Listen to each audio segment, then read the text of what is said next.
My name is Arthur Pendleton. I'm 61 years old, and I've spent the last 33 years building one of the most successful commercial real estate companies in Dallas, Texas. When people ask me what I've learned from decades in this business, I tell them it's simple. Trust your instincts, document everything, and never let emotions cloud your judgment. These principles made me wealthy, earned me respect in boardrooms across the Southwest, and built a reputation that opened doors from Houston to Phoenix. They also saved me from the biggest betrayal of my life. If you enjoy stories of cold-blooded revenge and gripping plot twists, like this video and subscribe to the channel now. There are brand new unreleased stories here every day, each one more intense than the last. In early 2024, I decided it was time to start transitioning power. My company, Pendleton Commercial Properties, owned over $200 million in prime real estate across Texas. Office buildings in downtown Dallas, shopping centers in Plano and Arlington, industrial complexes stretching from Fort Worth to Austin. I'd built this empire from nothing, starting with a single duplex I bought with my life savings back in 1992. $28,000 down payment on a property in Deep Ellum that everyone said would never appreciate. That duplex is worth $800,000 today. My son Caleb was 35, had an MBA from Southern Methodist University, and seemed ready to take the reins. He'd worked summers at the company during college, knew our major clients, understood the Texas commercial market. My daughter Sarah, 32, had always been more interested in nonprofit work than business. She had her master's degree in forensic accounting from UT Austin, but preferred helping homeless shelters manage their finances to chasing million-dollar deals. So naturally, I chose Caleb as my successor. The transition began in February 2024. I gave him executive authority over expansion projects, access to company accounts, signing power on deals under $5 million, and introduced him to our biggest clients as the future of Pendleton Properties. Our weekly board meetings became monthly, with Caleb presenting quarterly projections and growth strategies. Everything seemed perfect. "Dad, I won't let you down," he said during our handover meeting in my downtown Dallas office that February morning. We were sitting in the conference room on the 40th floor, looking out over the Dallas skyline that I'd helped shape with my developments. "I'll make this company bigger than you ever imagined. We're going to expand into Oklahoma, maybe even Louisiana." I should have paid more attention to that word. Bigger. Not better. Not more profitable. Not more sustainable. Bigger. The first red flag appeared in May 2024. Margaret Sullivan, my bookkeeper of 18 years, knocked on my office door with a worried expression. Margaret had been with me since the company was just 4 employees working out of a converted warehouse. She knew every dollar that came in and went out, every contract, every vendor relationship. "Mr. Pendleton, I need to show you something," she said, placing a thick stack of loan contracts on my mahogany desk. Her hands were shaking slightly. "These loan agreements Caleb signed in April and May, the interest rates don't make sense, neither do the terms." I put on my reading glasses and reviewed the documents carefully. Caleb had taken out 3 separate loans totaling $8 million, supposedly for property acquisitions in the Austin market, but the interest rates were astronomical, nearly 12% when prime rate was at 5.25%. No legitimate lender would offer those terms to a company with our AITA credit rating and $200 million in assets. "Did you approve these?" Margaret asked, her voice barely above a whisper. "No," I said quietly, feeling a cold knot forming in my stomach. "I didn't. Margaret, who are these lenders? I've never heard of Southwestern Capital Group or Trinity Financial Services." "That's what worries me, sir. I tried calling both companies. Southwestern's phone number goes to voicemail. Trinity's office address is a UPS store in Richardson." That night, I stayed late in the office, going through every file Caleb had touched since February. I ordered Chinese food and worked until 3 in the morning, my desk lamp the only light in the building. What I found made my blood run cold, and my hands shake with a rage I hadn't felt in decades. Property deeds transferred to a shell company called Lone Star Holdings LLC, Contracts with hidden clauses redirecting commission payments to offshore accounts. Vendor agreements with companies that existed only on paper, all billing inflated amounts for services never rendered. Insurance policies changed to benefit a trust I'd never authorized. Even our corporate credit cards had been modified to include an additional cardholder, someone named LS Holdings Manager. My son wasn't just stealing from me. He was systematically dismantling everything I'd built over 3 decades, piece by piece, with the precision of a surgeon and the ruthlessness of a predator. The next morning, I called my attorney, Wallace Thorne, at 6:30 a.m. We'd worked together for 12 years, ever since he'd represented me in a complex zoning dispute that could have bankrupted smaller companies. Wallace was sharp, methodical, and most importantly, he understood that in business, trust was the most valuable currency. Wallace, I need to see you today, and bring your fraud specialist and whoever handles federal financial crimes. His voice immediately shifted from sleepy to alert. Arthur, what's going on? You sound like someone died. Family business, I said, staring out my home office window at the sunrise. The kind that ends careers and ruins lives. I'll clear my calendar. Can you be here by 9? During our meeting that morning at his law firm in downtown Dallas, a glass tower 3 blocks from my office, I laid out everything I'd discovered. Wallace's expression grew darker with each document I showed him.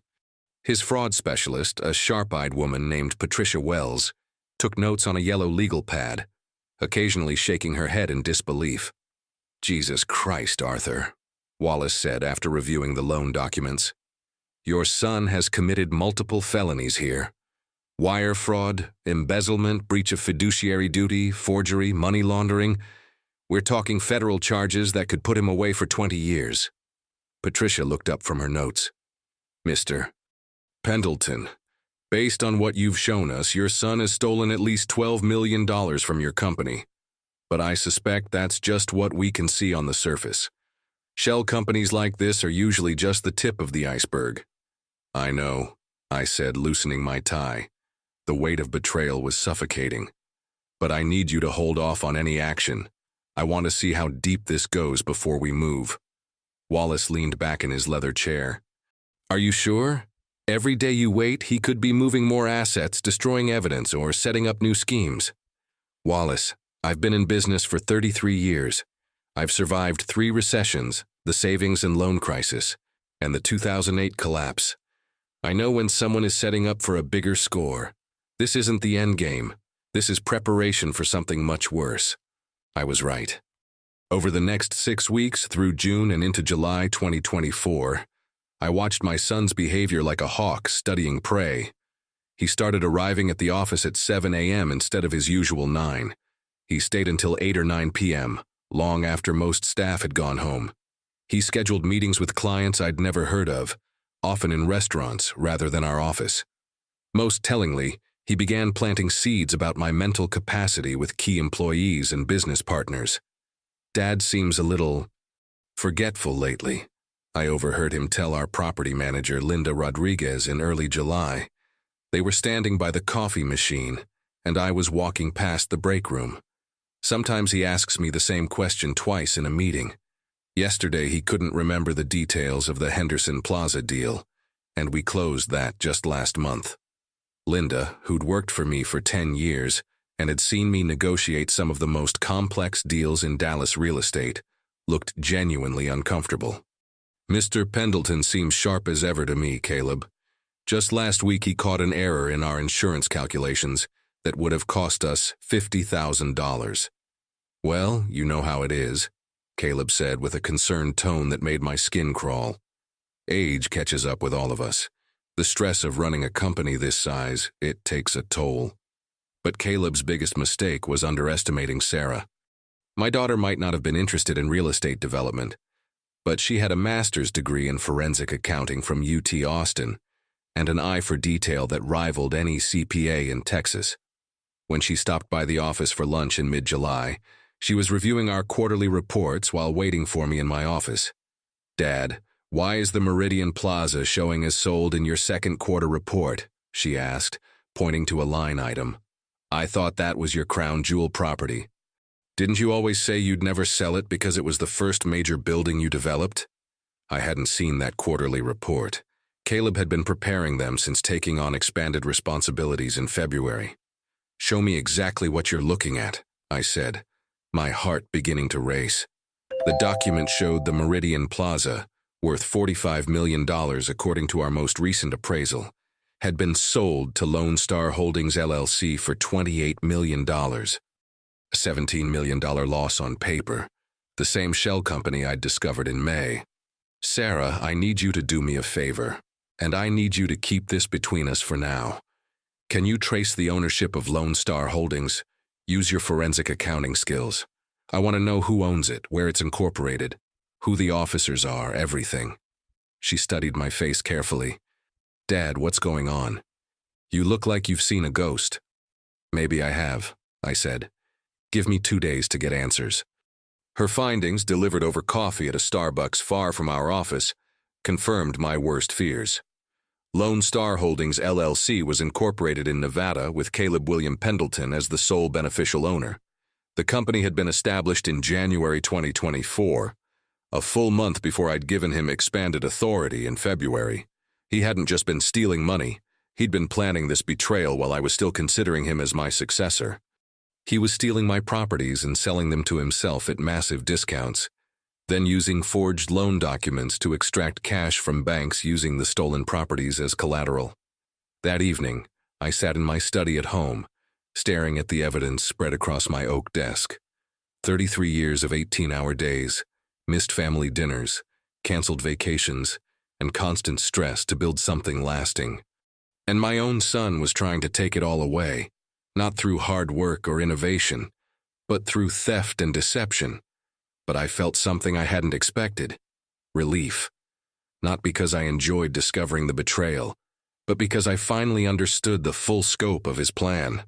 And once you understand your enemy's strategy, you can defeat it. Caleb thought he was smarter than me. He thought experience was just another word for being old and slow. He was about to learn why I'd survived and thrived in one of the most cutthroat industries in America for over 3 decades. I spent August and September 2024 building my case like I was preparing for the biggest deal of my life. Because in many ways, I was. This wasn't just about money or property, this was about justice, legacy, and ensuring that 33 years of honest work wouldn't be destroyed by one person's greed. Wallace and his team worked around the clock, documenting every fraudulent transaction, every forged signature, every illegal transfer since February. We hired a private investigator, former FBI agent Rebecca Morrison, who traced money flows through offshore accounts in the Cayman Islands and Switzerland. We engaged a computer forensics expert who recovered deleted emails from company servers. We created a paper trail so airtight that even the best defense attorney in Texas couldn't poke holes in it. Meanwhile, I played the role Caleb wanted me to play, the aging father slowly losing his grip on reality. It was the performance of my lifetime, and every fake moment of confusion felt like swallowing poison. I started asking him to repeat things during meetings, pausing mid-sentence as if searching for words, pretending to misplace important documents that I'd actually hidden in my home safe. Margaret, did I approve the Morrison contract yesterday? I'd ask loudly enough for Caleb to hear, even though I knew perfectly well I hadn't seen any Morrison contract. No, sir, I don't think so, Margaret would reply, playing along. We'd briefed her on the investigation in August, and she was eager to help catch the man who'd been stealing from the company she'd helped build. Dad, maybe you should consider retiring completely, Caleb suggested during one of our meetings in early September. We were in the conference room, and he was presenting fabricated growth projections that made his theft look like legitimate business expenses. You've earned it. You could travel, play golf, enjoy your golden years. Let me handle all the day-to-day operations. Maybe you're right, I said, adding just the right amount of weariness to my voice. But I want to make sure the transition is handled properly. Legal documents, power of attorney, that sort of thing. Of course, Dad, I'll have our lawyers draw everything up. We want this to be seamless. What Caleb didn't know is that I'd already spoken to those lawyers. When he approached them in late September to prepare guardianship papers, documents that would declare me mentally incompetent and give him full control of my assets, they called me immediately. "Mr. Pendleton," said James Mitchell, our corporate attorney for 8 years, "your son is asking us to initiate incompetency proceedings against you.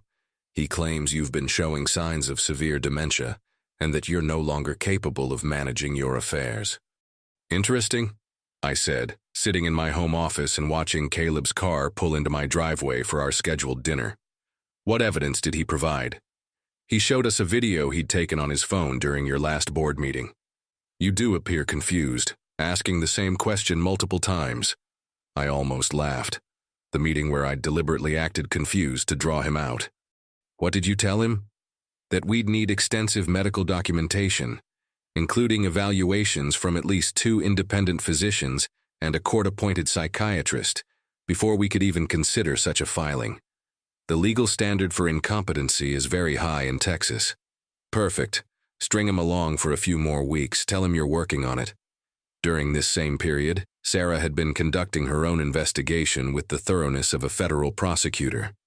By October 2024, she'd discovered that Caleb had moved over $15 million to offshore accounts in the Cayman Islands, established credit lines using forged documents, and even taken out life insurance policies on me with Lone Star Holdings as the beneficiary. "Dad, this is worse than we thought," she told me over dinner at my house in early October. We were eating takeout from my favorite Italian restaurant, the same place I'd been going for 15 years. "He's not just stealing from you. He's setting up the company for complete bankruptcy. When these phantom loans come due and the properties can't cover them because they've been sold to his shell company, Pendleton Properties will collapse." "And then what happens?" I asked, though I already knew the answer.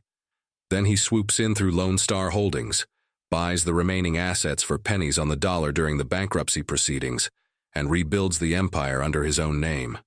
You'll be left with nothing, and he'll have stolen a $200 million company for maybe $25 million in out-of-pocket expenses." It was brilliant, in a sociopathic way. Caleb would destroy his father's legacy to create his own, all while making it look like I was the incompetent old man who ran a successful company into the ground through mental decline and poor decisions. But he made one critical error that would prove to be his downfall. On a Tuesday morning in late October 2024, he walked into my office with the biggest deal of his career, practically vibrating with excitement. "Dad, I found an incredible opportunity," he said, closing my office door and sitting across from my desk. "A consortium of investors from California wants to partner with us on a massive mixed-use development project in Austin. We're talking about a $200 million deal that could double our company's value." "That sounds ambitious," I said, leaning back in my chair. "What's the timeline? What's our investment requirement?" "Here's the beautiful part. They're providing most of the capital. We just need to put up significant collateral to show good faith and secure our position as the primary development partner." He slid a glossy presentation folder across my desk. "Specifically, we'd need to mortgage the Meridian Plaza, the Westfield office complex, and the industrial park in Grand Prairie. Those 3 properties represented nearly half of our portfolio's value, about $90 million in real estate. If this Austin deal went bad, we'd lose everything that mattered." "How much time do I have to decide?" I asked, flipping through the presentation materials. "The consortium needs an answer by Friday. I know it's a tight timeline, but the returns could be extraordinary. We're looking at potential profits of $50 to $70 million over 3 years." I nodded thoughtfully, as if seriously considering mortgaging my life's work based on a 4-day evaluation period. "Let me sleep on it, son. This is a big decision." "Of course, Dad. Take your time. But remember, opportunities like this don't come along often." That night I called Wallace from my home office. "It's time," I said, looking out at the Dallas skyline twinkling in the distance. "Caleb just gave us everything we need to end this." "What happened?" "He wants me to mortgage our 3 most valuable properties as collateral for a deal that I guarantee doesn't exist. This is his end game, the final theft that will leave me with nothing. Are you ready for what comes next, Arthur? Once we pull this trigger, there's no going back. He's your son." I was quiet for a long moment, thinking about the baby I'd held in the hospital 35 years ago, the little boy who'd helped me measure lumber at construction sites, the college graduate who'd promised to make me proud. He stopped being my son the day he decided to steal my life's work. I said finally, "Make the calls, Wallace. Let's end this." Thursday evening, I told Caleb I'd approved the Austin deal. We were having dinner at Del Frisco's, his favorite steakhouse, and I played the role of the grateful father one last time. "You know what, son? You've convinced me. This Austin opportunity could be exactly what Pendleton Properties needs for the next generation." The look of triumph in his eyes was unmistakable. He actually smiled and raised his wine glass. "Dad, you won't regret this. This deal is going to secure our family's future for decades." Our family's future. The irony was suffocating. "I'll get the paperwork ready for your signature tomorrow morning," he said, cutting into his ribeye. "The consortium is flying in from Los Angeles specifically for this signing." "Actually, son, I've been thinking. Maybe it's time I stepped back completely from these big decisions. Why don't you handle the signing? You understand the deal better than I do, and you're the future of this company anyway."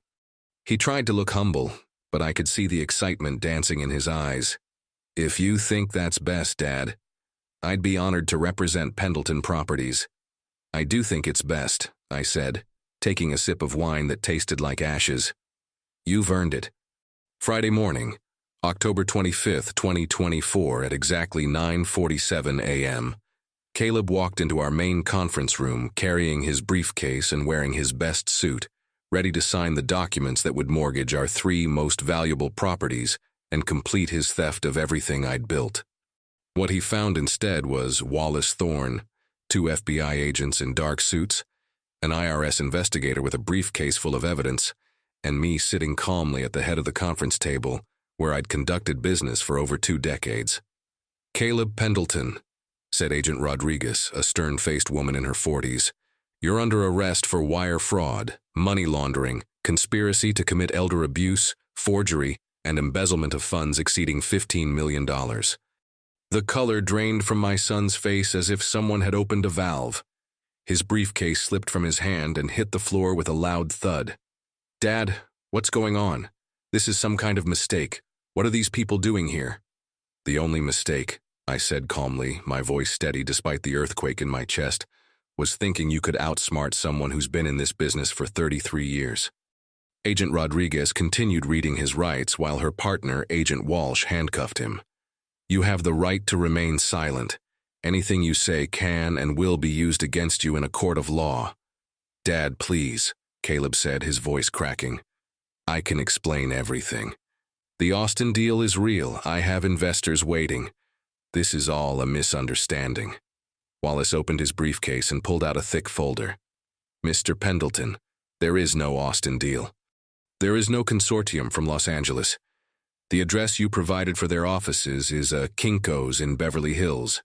The phone numbers go to disconnected voicemails." The evidence was overwhelming. Wallace had coordinated with federal authorities throughout September and October, providing them with every forged document, every illegal transfer, every offshore account that had been traced and documented. Bank records showing over $15 million moved to the Cayman Islands. Insurance policies taken out on my life without my knowledge. Property deeds forged with my signature. The Austin deal, which never existed, was the final piece of evidence showing intent to defraud.